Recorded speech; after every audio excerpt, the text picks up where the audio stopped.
Salve, salve! Sejam bem-vindos ao canal Professor Charles Camilo, Humanas ao alcance de todos. Nessa aula de História do Brasil, focando em movimentos sociais do Brasil republicano, Primeira República, nós falaremos acerca do cangaço. Tudo isso de maneira simples, objetiva e eficaz. Caneta e caderno na mão, partiu para a missão e boa sorte!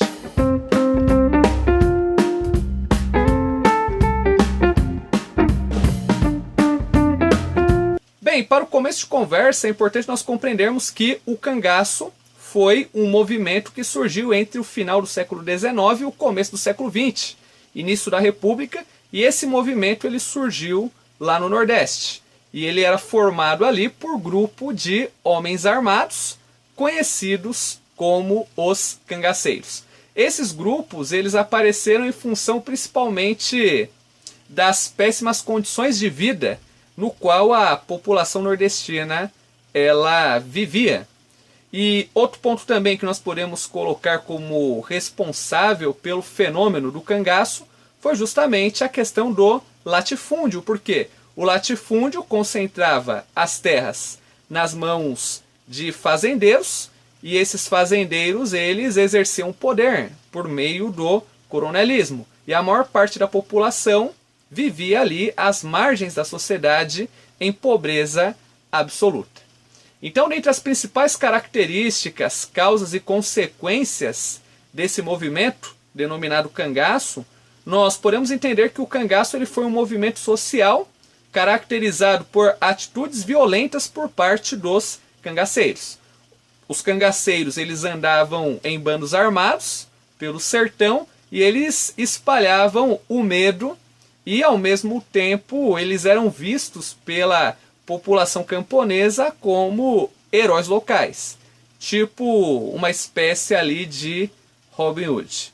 E dentro desse contexto de Robin Hood que nós estamos falando aqui na nossa aula, os cangaceiros eles promoviam saques às fazendas, atacavam comboios, eles chegavam até sequestrar fazendeiros e seus familiares para a obtenção de resgates. Aqueles que respeitavam e acatavam as ordens dos cangaceiros não sofriam. Só que aqueles que desobedeciam, no geral, acabavam ali sendo punidos. Então, o papel, a figura do cangaceiro, dentro ali da cultura local, ele tem o papel duplo, porque ao mesmo tempo que o cangaceiro ele era tido como um criminoso, como um marginal, como um bandido, pelas populações mais carentes, eles viam ali o cangaceiro como o herói local, aquele que colocava a ordem no que diz respeito em detrimento das desigualdades sofridas pela população em decorrência dos mandos e desmandos dos coronéis. Então, no geral, os cangaceiros eles não moravam em locais fixos, eles tinham ali uma vida nômade, e quando eles chegavam em cidades, primeiramente eles procuravam ali pedir recursos e ajuda aos habitantes locais. Só que em caso de negativa por parte desses habitantes, acontecia ali o terrorismo. Só que quando alguém ali ajudava, simplesmente, como gratidão, os cangaceiros eles poupavam aquela pessoa. E no geral, quando nós trabalhamos esse contexto, os cangaceiros eles se refugiavam lá na caatinga, a vegetação típica do sertão nordestino, e no geral eles tinham ali toda uma indumentária preparada para o habitat. Tanto que eles usavam ali roupas de couro, muito parecida com as roupas que os vaqueiros da região utilizam, e fora isso também eles tinham ali um grande conhecimento acerca do território, acerca ali do relevo da caatinga. Então isso fazia com que eles tivessem uma vantagem estratégica em relação às tropas que os perseguiam e os combatiam, conhecida ali como as volantes. Então, dentro desse contexto que nós estamos trabalhando aqui em relação ao cangaço, os cangaceiros eles tinham um grande conhecimento acerca das fontes de água, das ervas comestíveis, do tipo de vegetação, do tipo de solo. Então eles sempre conseguiam ali se esconder. E no que diz respeito aos grupos de cangaceiros, existiram ali uma série de grupos.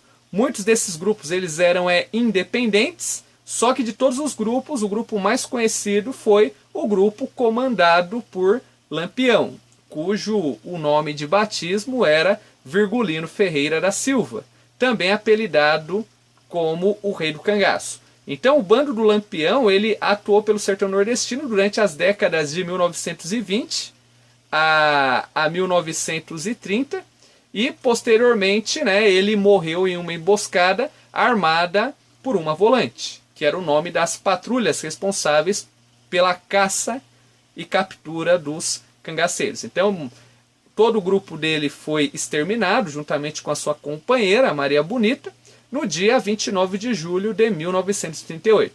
Tanto, né, que eles tiveram as suas cabeças decepadas e expostas em locais públicos, pois o governo queria assustar e desestimular a prática do cangaço.